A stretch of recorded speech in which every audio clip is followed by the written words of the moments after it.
Digital होती दुनिया में अब चोरी, जालसाजी और फ्रॉड के तरीके भी डिजिटल हो गए हैं। कह सकते हैं कि जेबकतरों और जहरखुरानी वालों की जगह अब डिजिटल डकैतों ने ले ली है। डिजिटल क्राइम की दुनिया में डिजिटल अरेस्ट और डीप फेक जैसे शब्द बीते कुछ सालों में तेजी से चर्चा में आए हैं और किसी महामारी की तरह ये पूरी दुनिया में अपना पैर पसार चुके हैं। इस डिजिटल क्राइम के शिकार हर उम्र और वर्ग के लोग हैं। फ्रॉड करने वाले बच्चों से लेकर बड़ों तक को अलग अलग तरीके से ये अपना शिकार बनाते हैं और लोगों की मेहनत की कमाई, पूंजी कुछ सेकंड में ही साफ कर देते हैं। पहले होने वाले सामान्य चोरी में कम से कम चोरों को मार खाने का तो डर रहता था। डिजिटल क्राइम में तो चोरों को किसी भी तरह का डर नहीं दिखता है। पहली बात तो इसमें चोर कहीं दूर सुरक्षित जगह पर बैठकर फ्रॉड करता है और दूसरा, अभी इससे जुड़े कानूनों में तमाम कमियां हैं। उनका भी फायदा चोरों को मिलता है और वो दूर एकदम सुरक्षित जगह पर बैठकर लोगों के लाखों करोड़ों रुपए साफ कर देते हैं। भारत में तो भुवनेश्वर में हुए पुलिस महानिदेशकों के अखिल भारतीय सम्मेलन में भी डीप फेक पर चिंता जताई गई। इनके शिकार आम लोगों से लेकर बड़े बड़े नेता और सेलिब्रिटीज तक हैं। तो चलिए डीप फेक और डिजिटल अरेस्ट के बारे में थोड़ा और समझ लेते हैं कि आखिर ये क्या बला है जिसको लेकर पूरी दुनिया भर के लोग चिंतित हैं। लोगों को इनसे बचाने के लिए अलग अलग देश अपने स्तर पर डिजिटल क्राइम से जुड़े तमाम तरह के कानून भी बना रहे हैं। हेलो दोस्तों, मैं हूं अरविंद योगराज और आज बात नए जमाने के इन्हीं डिजिटल डकैतों की और इनसे बचने के उपायों की।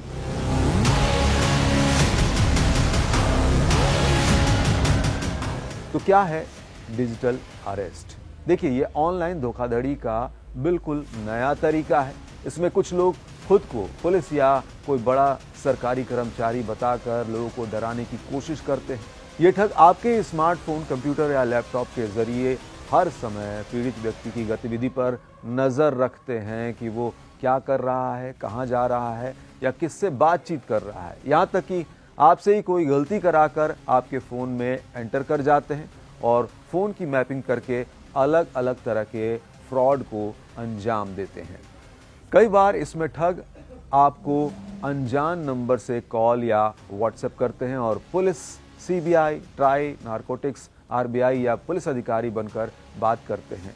ये लोग पीड़ित को इमोशनली और मेंटली टॉर्चर करते हैं। वे आपको बताते हैं कि आप क्रिमिनल हैं या आपके आधार कार्ड या मोबाइल नंबर का इस्तेमाल अवैध गतिविधियों में हो रहा है। इसके बाद ये ठग पीड़ित को पुलिस गिरफ्तारी का डर दिखाते हैं और इसी गिरफ्तारी से बचने के लिए लोग पैसे ट्रांसफ़र कर देते हैं क्योंकि दबाव उस तरह का बनाया जाता है। इनके झांसे में आए लोग अक्सर पैसे आसानी से ट्रांसफ़र भी कर देते हैं। एक तरह से वीडियो कॉल की मदद से ये ठग पीड़ित को उसी के घर में नज़रबंद कर देते हैं। इससे बचने का तरीका है कि पैसों के मामले में किसी पर भरोसा ना करें और अगर किसी के पास ऐसी कॉल आती है तो वो तुरंत परिवार के सदस्यों को इसकी जानकारी दें और पुलिस से संपर्क करें। बात करें डीप फेक की तो इसे इस तरह से समझ सकते हैं। डीप फेक एक तकनीक है जो आर्टिफिशियल इंटेलिजेंस, एआई और मशीन लर्निंग का उपयोग करके फोटो, वीडियो या ऑडियो को इस तरह से एडिट या मॉडिफाई करता है कि वो असली जैसा दिखे, लेकिन वास्तव में वो नकली होता है। ये तकनीक ज़्यादातर डीप लर्निंग एल्गोरिदम, खासकर जनरेटिव एडवर्सरियल नेटवर्क्स पर आधारित होता है। डीप फेक का इस्तेमाल करके किसी व्यक्ति को, उसके चेहरे को किसी और के चेहरे से बदल दिया जाता है। आवाज़ को हूबहू किसी दूसरे की आवाज़ जैसा बनाया जा सकता है। फेक वीडियो और ऑडियो तैयार किए जा सकते हैं। तो इस तरह के जरिए तमाम तरह के खतरे भी आते हैं, जैसे भ्रम फैलाना, झूठी खबरें या फर्जी वीडियो वायरल हो सकते हैं। ब्लैकमेल किया जा सकता है, किसी की छवि खराब करने या ब्लैकमेल करने के लिए इसका इस्तेमाल किया जा सकता है। गोपनीयता का उल्लंघन, बिना किसी की सहमति के किसी का चेहरा या आवाज़ का इस्तेमाल किया जा सकता है। हाल ही में भारत में डीप फेक और डिजिटल अरेस्ट से जुड़े कई हाई प्रोफाइल मामले सामने आए हैं। रश्मिका मंदाना के डीप फेक वीडियो का मामला हम सबको याद होगा, जब नवंबर 2023 में एक वीडियो वायरल हुआ था जिसमें अभिनेत्री रश्मिका मंदाना का चेहरा एक ब्रिटिश इंडियन इन्फ्लुएंसर के शरीर पर लगा दिया गया था। दिल्ली पुलिस ने इस मामले में मुख्य आरोपी को आंध्र प्रदेश से गिरफ्तार किया और इस घटना के बाद सरकार ने सोशल मीडिया प्लेटफॉर्म्स को ऐसे मामलों के लिए कड़े कदम उठाने की चेतावनी दी थी। सचिन तेंदुलकर का डीप फेक का मामला भी आया था, जब मुंबई में सचिन तेंदुलकर का एक वीडियो वायरल हुआ था जिसमें उन्हें एक ऑनलाइन गेम का प्रमोशन करते हुए दिखाया गया था। वीडियो में उनकी बेटी सारा के नाम का भी गलत इस्तेमाल किया गया था, जिसके बाद मुंबई पुलिस ने अज्ञात लोगों के खिलाफ केस दर्ज किया था। डिजिटल अरेस्ट धोखाधड़ी के मामलों को भी देखें तो 2024 में नोएडा और दिल्ली में कई बड़े मामले सामने आए हैं। सबसे चौंकाने वाला मामला दिल्ली के एक 70 वर्षीय रिटायर्ड इंजीनियर का है, जिसे स्कैमर्स ने 10 करोड़ रुपए का चूना लगा दिया। स्कैमर्स ने खुद को कस्टम अधिकारी बताकर कहा कि उनके नाम से एक पार्सल में नशीले पदार्थ मिले हैं और कानूनी कार्रवाई से बचने के लिए उन्हें पैसा ट्रांसफर करने के लिए मजबूर किया गया। ये घटनाएं दिखाती हैं कि साइबर अपराधी अब एआई और डिजिटल टूल्स का इस्तेमाल करके बड़े स्तर पर लोगों को धोखा दे रहे हैं। भारत के प्रधानमंत्री नरेंद्र मोदी ने एआई के इस्तेमाल से बनाए जाने वाले डीप फेक मामले में कहा था कि डीप फेक भारत के सामने मौजूद सबसे बड़े खतरों में से एक है। इससे अराजकता पैदा हो सकती है।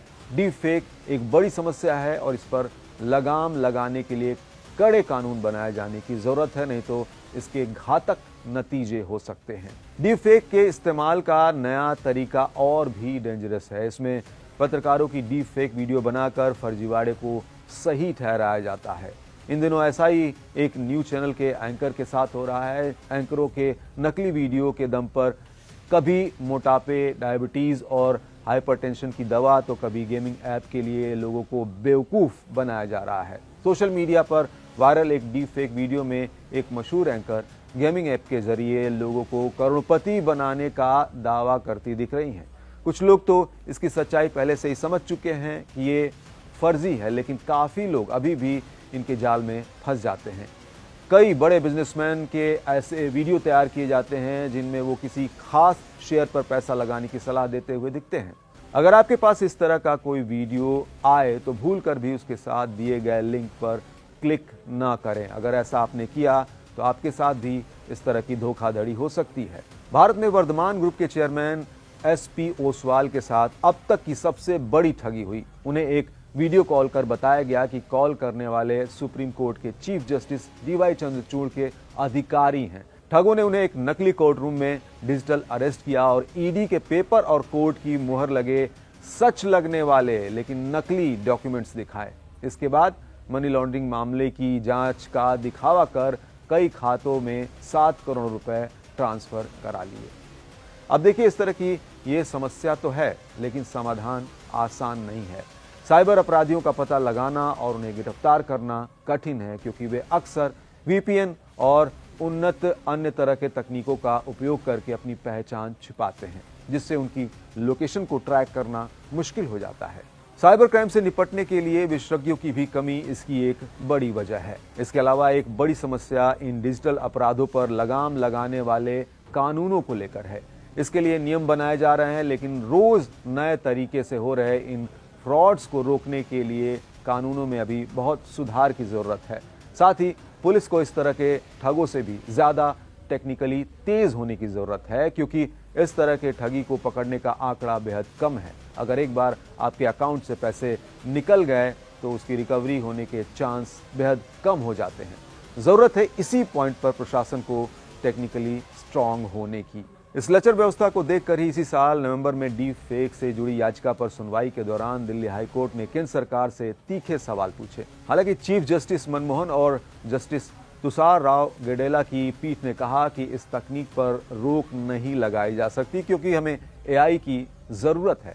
कोर्ट ने पूछा कि क्या केंद्र सरकार ने इन हाउस मैकेनिज्म स्थापित किया है या कोई कमेटी गठित की है।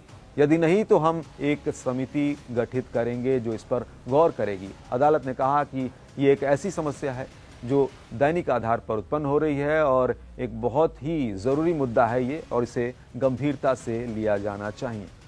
इन खतरों से निपटने के लिए भारत के आईटी एक्ट 2000 के सेक्शन 66E में डीप फेक से जुड़े आपराधिक मामलों के लिए सजा का प्रावधान किया गया है। अगर कोई व्यक्ति ऐसा करता हुआ पाया जाता है तो इस एक्ट के तहत 3 साल तक की सजा या 2 लाख तक के जुर्माने का प्रावधान है।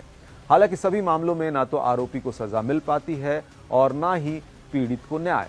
ऐसे में कुछ सावधानियों के जरिए आप खुद को डिजिटल अरेस्ट और डीप फेक जैसे डिजिटल क्राइम से बचा सकते हैं। ऐसे ही कुछ सावधानियां आपको जाननी चाहिए। जैसे जैसे धोखाधड़ी के ये नए नए तरीके अपनाए जा रहे हैं, तो डीप फेक और डिजिटल धोखाधड़ी के तरीकों के बारे में जागरूक रहें। आप हमेशा विश्वसनीय और प्रामाणिक सोर्सेज से ही जानकारी प्राप्त करें। साइबर सिक्योरिटी को मजबूत करें, मजबूत पासवर्ड का उपयोग करें और समय समय पर उसे बदले भी। 2 फैक्टर ऑथेंटिकेशन चालू रखें। एंटीवायरस और फायरवॉल सॉफ्टवेयर का इस्तेमाल करें। फेस और वॉइस डेटा शेयरिंग से बचें। सोशल मीडिया पर अपनी निजी तस्वीरें और वीडियो सीमित मात्रा में ही साझा करें।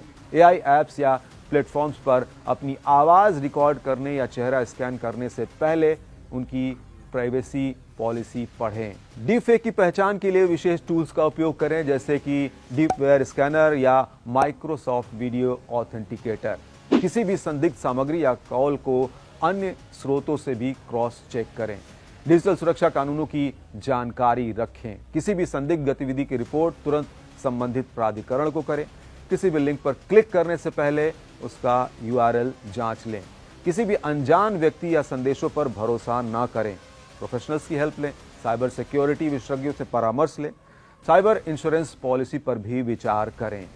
अगर आपके साथ ऐसा हो जाता है, यानी आप डिजिटल धोखाधड़ी के शिकार हो जाते हैं, तो साइबर अपराध हेल्पलाइन नंबर 1930 पर ऐसे मामलों की शिकायत दर्ज की जा सकती है। Online reporting, cyber crime portal के माध्यम से शिकायत की जा सकती है। तो फाइनली, डीप फेक और डिजिटल अरेस्ट से बचाव में सबसे महत्वपूर्ण है सतर्कता और टेक्नोलॉजी का सही उपयोग।